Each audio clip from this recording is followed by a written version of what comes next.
Star anchor Anasuya గురించి ప్రత్యేకంగా పరిచయం అక్కర్లేదు. జబర్దస్త్ కామెడీ షో ద్వారా బుల్లితెరకు పరిచయమైన ఆమె తన అందచందాలతో ఫుల్ పాపులారిటీ సంపాదించుకుంది. గత కొద్ది రోజుల క్రితమే బుల్లితెరకు దూరమైన అనసూయ సినిమాలతో నటిస్తూ బిజీగా గడుపుతోంది. రంగస్థలం సినిమాతో రంగమ్మత్తగా పేరు తెచ్చుకుంది. ప్రస్తుతం లేడీ ఓరియంటెడ్ సినిమాలతో అమ్మడు తన క్రేజ్ ని రోజు రోజుకి పెంచుకుంటుంది. అలాగే సోషల్ మీడియాలో కూడా యాక్టివ్ గా ఉంటూ పలు పోస్టులతో నెట్టింట్లో రచ్చ చేస్తోంది.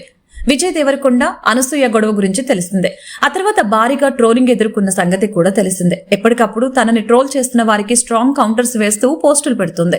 ప్రస్తుతం అనసూయ అల్లు అర్జున్ పుష్ప 2లో కీలక పాత్రలు నటించనుంది. ఈ మూవీ డిసెంబర్ 6న పాన్ వరల్డ్ లెవెల్లో విడుదల కాబోతుంది.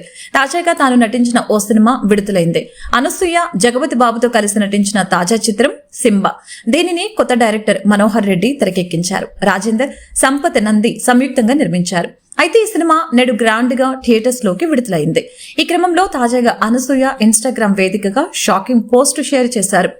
సింబా షూటింగ్ కి సంబంధించిన స్టిల్స్ నెట్టింట్లో పెట్టింది. అందులో ముఖమంతా గాయాలతో కనిపించింది.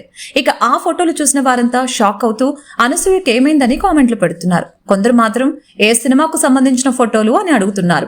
ప్రస్తుతం అనసూయ పోస్టు వైరల్ అవుతూ ఉండగా సడన్ గా చూసిన వారంతా ఆమెకు నిజంగానే దెబ్బలు తగిలాయా అని అనుకుంటున్నారు. కానీ అవి షూటింగ్ స్టిల్స్ అని తెలిపాక కాస్త ఊపిరి పీల్చుకుంటున్నారు ఆమె ఫ్యాన్స్.